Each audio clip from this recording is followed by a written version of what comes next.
Hello students, I am doctor Hina और आज हम पढ़ने वाले हैं फोल्ड्स। हमने 3 पैसिव कंपोनेंट्स के बारे में पढ़ा है, रेजिस्टर्स, कैपेसिटर्स एंड इंडक्टर्स। इनके बारे में हम पढ़ चुके हैं, ये क्या होते हैं, इनका क्या प्रिंसिपल होता है, इनकी टाइप्स ये हम ऑलरेडी कर चुके हैं। आज हम करेंगे इनमें फॉल्ट्स कि क्या क्या फॉल्ट आ सकते हैं, क्योंकि आपका जो पेपर है स्किल एनहांसमेंट का, and you have to deal practically with these components. So by chance आपके पास एक ऐसा सर्किट आ जाता है जिसमें ये कंपोनेंट्स लगे हुए हैं और इनमें कोई फॉल्ट आ जाता है, so you should know how to overcome these faults. या आपको पता होना चाहिए कि ये फॉल्ट अगर आते हैं तो किस किस टाइप के फॉल्ट होते हैं और इन्हें कैसे रिमूव किया जा सकता है। Fine, so we should start with resistors. एक रजिस्टर में 3 तरह के फॉल्ट आ सकता है। फर्स्ट, इट में increase its value, increase in value. Second, it में decrease in value. Third, it में ओपन अप।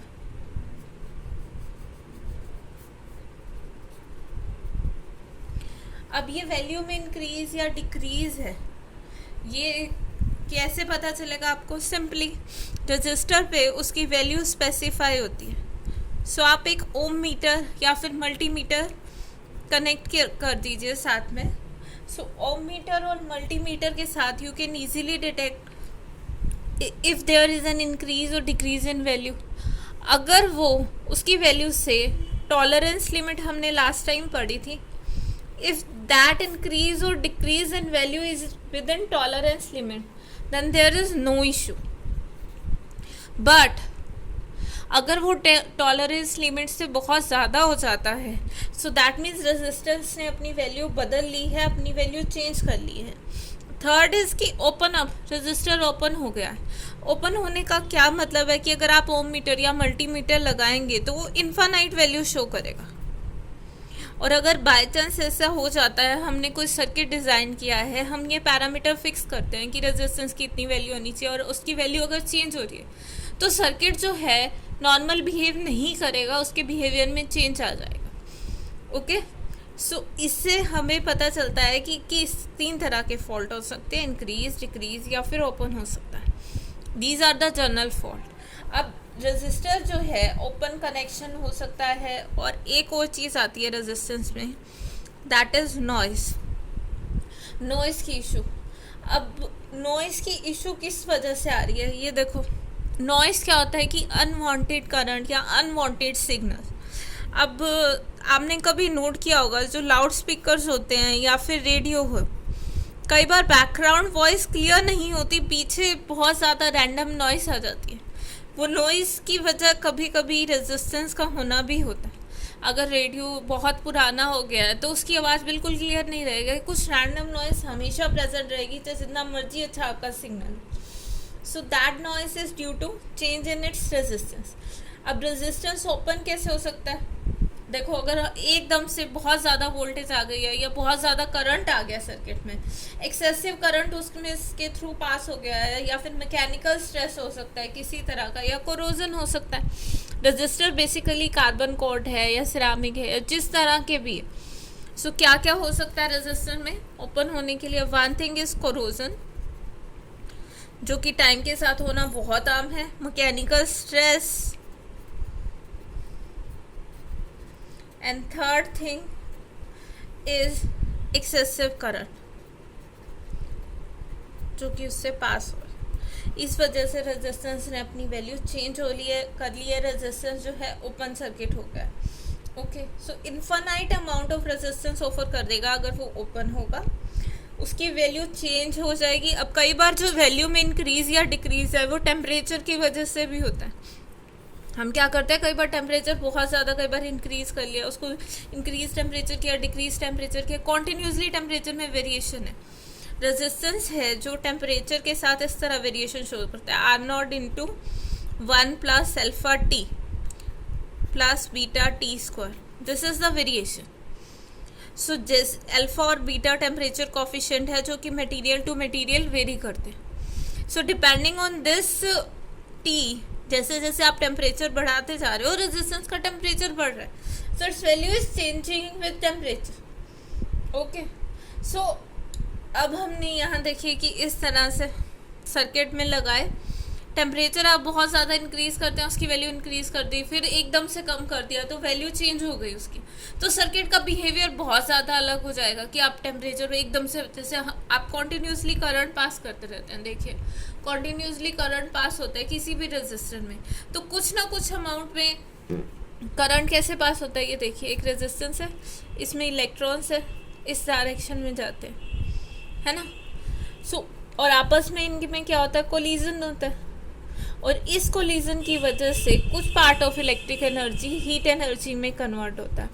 अगर करंट ज़्यादा है, ज़्यादा वोल्टेज लगाए गए तो हीट भी ज़्यादा होगी, और हीट ज़्यादा होने से क्या होगा, सिस्टम हीटअप हो रहा है, टेम्परेचर इंक्रीज हो रहा है, दैट मीन्स उसका रेजिस्टेंस बढ़ रहा है, रेजिस्टेंस बढ़ जाएगा तो, और एकदम से आप कभी ज़्यादा हो कर रहे हैं और बंद कर दिया तो रेजिस्टेंस उसका कम हो गया। सो इससे क्या होता है, रेजिस्टेंस का कोरोजन होता है, उस पर धीरे धीरे स्ट्रेस आना शुरू हो जाता है, और भी मैकेनिकल कंडीशन होती है जिस वजह से ये चीज़ आती है। Okay, so one thing is, ये दो मेजर इशू रहते हैं, नॉइस आ सकती है उसमें, रेजिस्टेंस ओपन हो सकता है, और टेम्परेचर की वजह से उसमें इंक्रीज या डिक्रीज आना।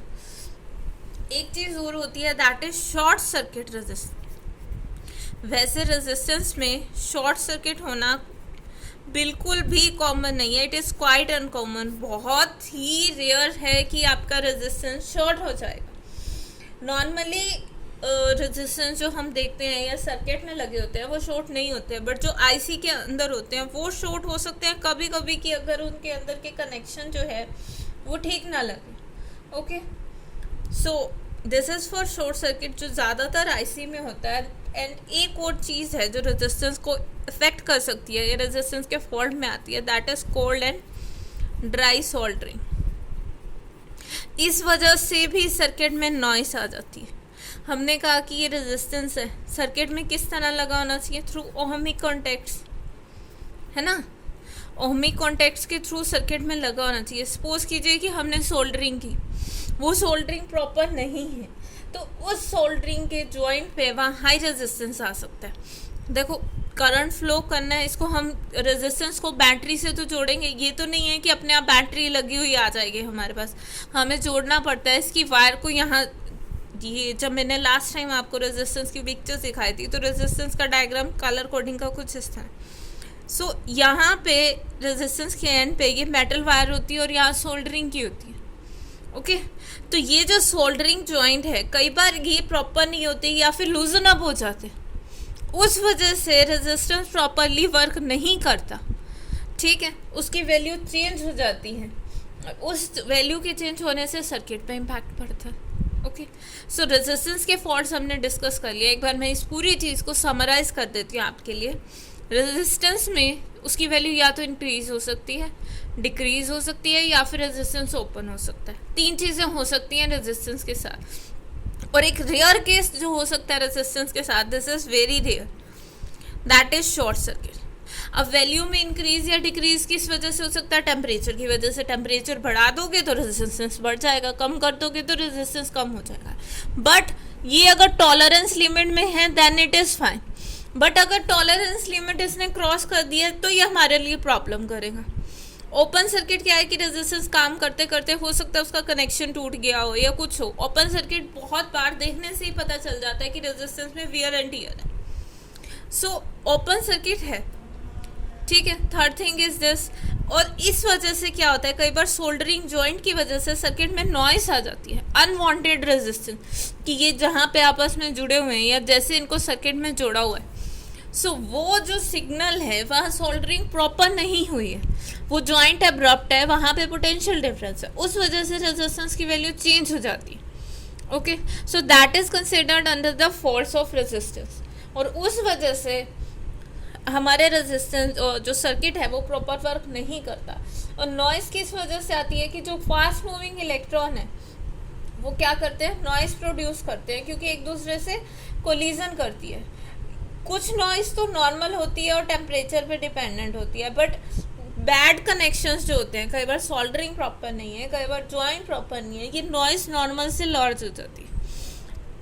थोड़ी बहुत नॉइस हमेशा सर्किट में रहेगी, और जितना अच्छा हम सर्किट लेते हैं उतनी नॉइस कम होती जाती है। ओके, बट एक सर्टेन लेवल तक नॉर्मल है, बट जब सर्टेन लेवल से ज़्यादा हो जाती है, जैसे मैं बता रही थी कि ये सोल्डरिंग की वजह से जॉइंट लूज हो गए, उसका टेम्परेचर की वजह से इफेक्ट हो गया, ओपन हो गया, तो नॉइस बहुत ज़्यादा बढ़ जाती है, और उस बढ़ने की वजह से हमारे सर्किट में प्रॉब्लम आ जाती है। ये तो थे कि क्या क्या फॉल्ट्स हो सकते हैं, उनकी क्या वजह होती है। डिटेक्ट करना बहुत सिंपल है, ऑलरेडी डिस्कस कर चुके हैं। ओम मीटर लगा देते हैं इसके पैरेलल में, इसकी वैल्यू हमें पता होती है। इसमें ओम मीटर लगा लो और देख लो कि इसमें क्या वैल्यू है, और उसको पढ़ लो। सो ओम मीटर कनेक्ट करो, देख लीजिए कि ओम मीटर उसके पैरेलल में लगा के रेजिस्टेंस के, अगर वैल्यू सही है, थोड़ा बहुत इंक्रीज या डिक्रीज है वो तो पता चल ही जाएगा। अगर वो ओम मीटर इनफाइनाइट शो कर रहा है, दैट मीन्स वो ओपन है। इसका एक बहुत अच्छा सोल्यूशन है इस फॉल्ट को रिमूव करने का कि रेजिस्टेंस से रिप्लेस कर दीजिए। रेजिस्टेंस बहुत कॉस्टली नहीं आता है, सॉल्टिंग पॉइंट हटाइए, रेजिस्टेंस रिप्लेस कर दीजिए सर्किट में। अनटिल वो प्रिंटेड सर्किट बोर्ड नहीं है, रेजिस्टेंस इनबिल्ट नहीं है इसी में, you can easily replace. Okay, so resistance के फॉल्ट्स हो गए। Now it's turn off the capacitor fault.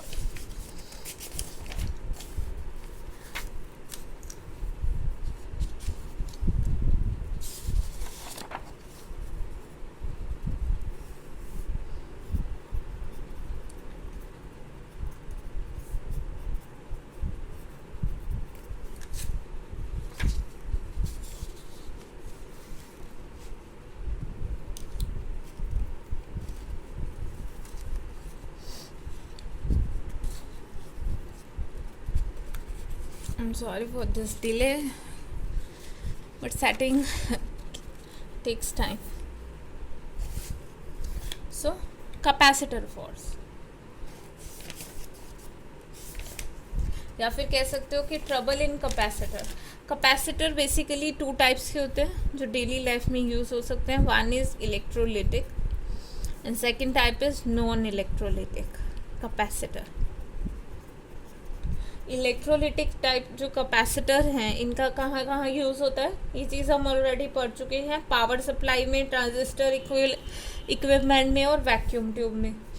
Okay, और मेजरली जो नॉन इलेक्ट्रिक कैपेसिटर है उनको फर्दर हम डिवाइड किस में करते हैं, ceramic capacitor, paper capacitor, mica capacitor and plastic capacitor. जो कैपेसिटर में मेन प्रॉब्लम हो सकती है, the first thing is it में ओपन अप, और ओपन कैपेसिटर को हम, ये सिंबल है शो करने का। सेकेंड, इनमें develop an internal short circuit, या तो इंटरनल शॉर्ट सर्किट हो जाएगा कैपेसिटर में, या तो ओपन हो जाएगा। ओके, सो अब ये क्या है, शॉर्ट सर्किट का क्या मतलब है कि करंट उसके अंदर से पास करना शुरू हो गया। कैपेसिटर में होता क्या है, कैपेसिटर का बेसिक प्रिंसिपल देखिए, हम वो यहाँ वोल्टेज अप्लाई करते हैं इस तरह से, वोल्टेज अप्लाई की, सपोज कीजिए this is positive, DC apply करेंगे, सॉरी नेगेटिव, पॉजिटिव, नेगेटिव। सो चार्ज यहाँ बिल्ड होना शुरू हो जाता है पॉजिटिव प्लेट पे।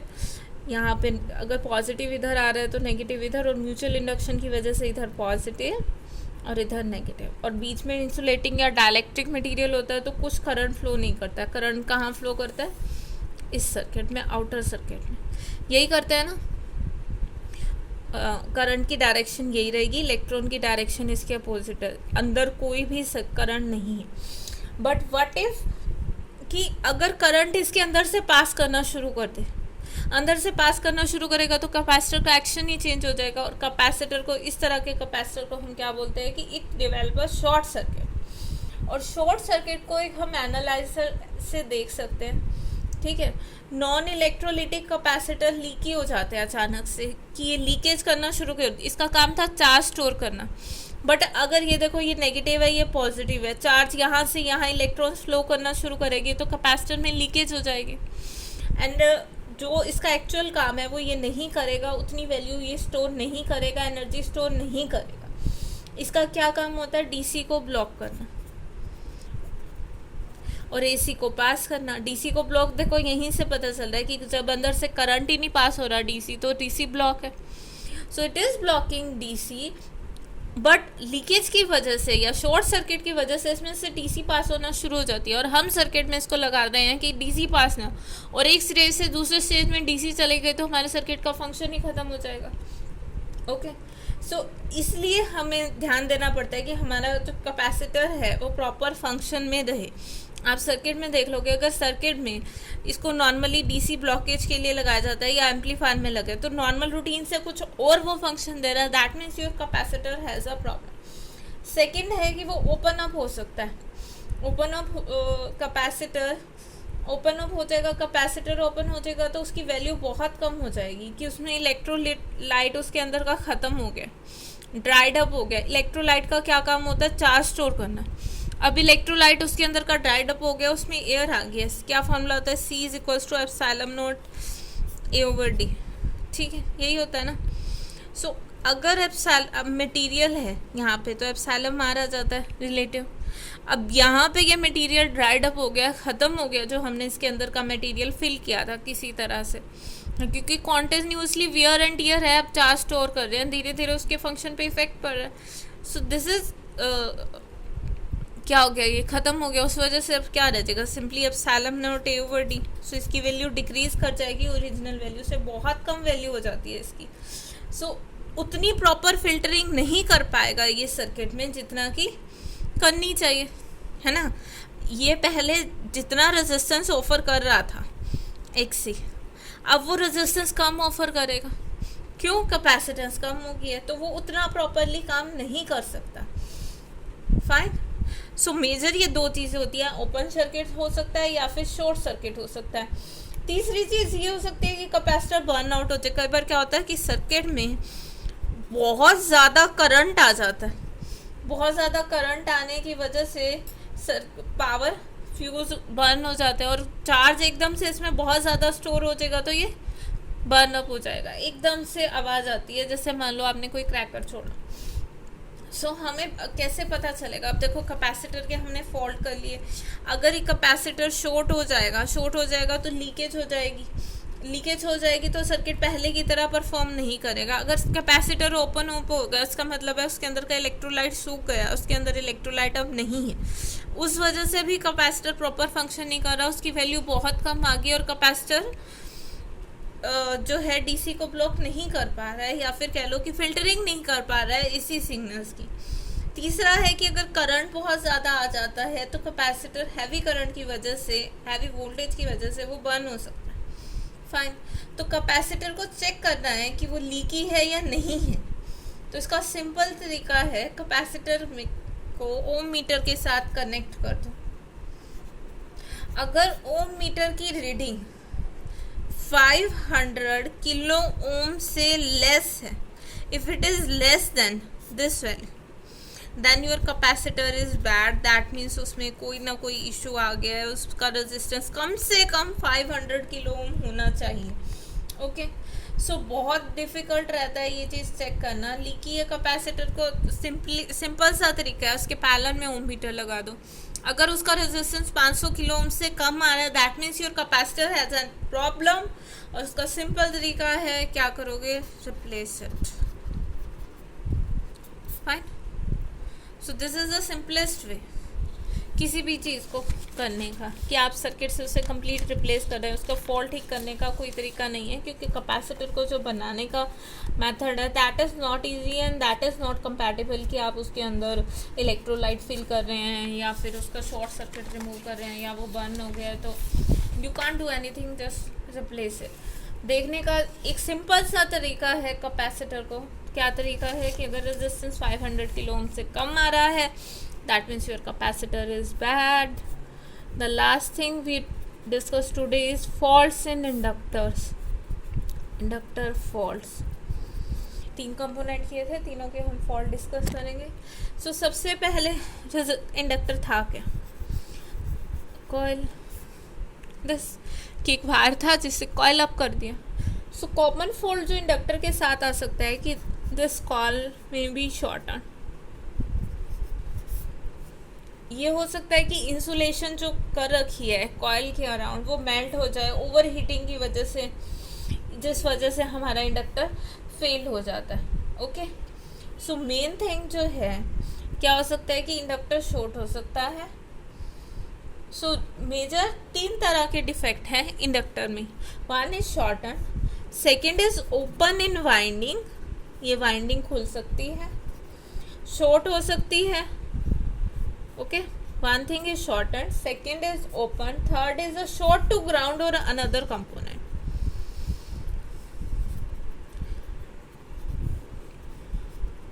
वाइंडिंग के बीच में भी शॉर्ट हो सकता है, या फिर वो ग्राउंड या किसी और कंपोनेंट के साथ भी वाइंडिंग शॉर्ट हो सकती है। शॉर्ट का मतलब समझते हो ना, कि एकदम से जीरो रेजिस्टेंस ओपन करना, और ओपन का मतलब है कि सर्किट में ब्रेक आ गया। ओके, सो अगर आपका कोई डिफेक्ट नहीं है इंडक्टर में, 3 तरह के डिफेक्ट हो गए। कौन सा?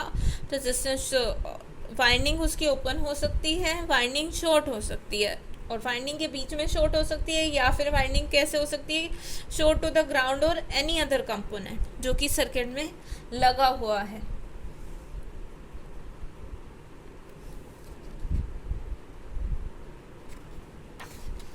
ओके, सो अगर ये देखना है कि when there is a short between the windings and the core, then this is the case, zero resistance indicates a bad. Short होने का वही मतलब है कि रेजिस्टेंस क्या हो जाएगा?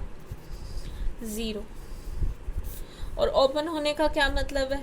Infinite resistance.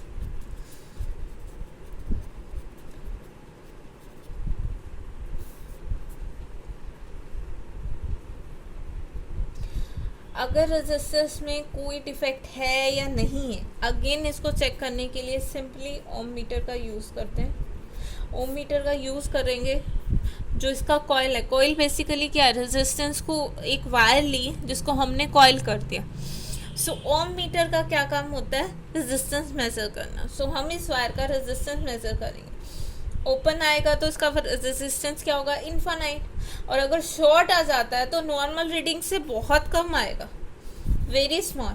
इतना स्मॉल आएगा कि ओम मीटर ऑलमोस्ट ज़ीरो रीड करेगा। और अगर वो बिल्कुल सही है, बिल्कुल सही है, तो उसका जो रेजिस्टेंस होता है वो नियरली, जो वैल्यू शो करता है, that is near about two 5 के नियर अबाउट वैल्यू शो करेगा। सो इंडक्टर को अगर आपने देखना है कि ठीक है या नहीं है, ओम मीटर लगा दो। तीनों चीज़ों के लिए ओम मीटर है। रेजिस्टेंस का तो सिंपल फंडा था कि रेजिस्टेंस में अगर हम ओम मीटर लगाएंगे, अगर उसकी वैल्यू बहुत ज़्यादा आ रही है तो रेजिस्टेंस ओपन हो गया, इनफाइनाइट शो कर रहा है। वैल्यू कम है या ज़्यादा है, वो ओम मीटर बता देगा कि एक्चुअल वैल्यू होनी चाहिए या नहीं। कैपेसिटर में भी ओम मीटर लगाएंगे। कैपेसिटर में हम देख लेंगे कि रेजिस्टेंस अगर 500 किलो ओम से कम आ रहा है, then your capacitor is bad. Inductor का रेजिस्टेंस ऑफन बहुत कम होता है, ठीक है, बट अगर वो शॉर्ट हो गया है, शॉर्ट होने का क्या मतलब है कि रेजिस्टेंस बिल्कुल कम है, ठीक है, बिल्कुल इतना कम है कि ओम मीटर ज़ीरो शो करेगा। अगर इंडक्टर बिल्कुल सही है, इंडक्टर बिल्कुल सही है, तो इसका रेजिस्टेंस की रेंज नॉर्मली 2 to 3 ओम्स होती है। सिर्फ इतना बहुत कम है, शॉर्ट हो जाएगा तो ये भी नहीं नोट होगा। और अगर बहुत हाई रेजिस्टेंस दे रहा है, इसका क्या मतलब है कि आपका जो सर्किट है वो ओपन हो गया। अगेन इस फॉल्ट का एक ही सोल्यूशन है कि रिप्लेस द इंडक्टर। फाइन, कि जो उसकी कॉइल है वो उसमें वियर एंड टियर की वजह से शॉर्ट हो गई है या ओपन अप हो गया। सो हमने सारे तरह के फॉल्ट्स कर लिए कि तीनों कंपोनेंट्स में क्या क्या फॉल्ट्स आ सकते हैं, और क्या कैसे हम उनको देख सकते हैं, और क्या उनका सोल्यूशन है। सोल्यूशन तो एक ही है, तीनों का रिप्लेस करना। Okay, so students, that's it for today. अगर अभी आपको कोई भी प्रॉब्लम है तो आप कमेंट सेक्शन में पूछ सकते हैं।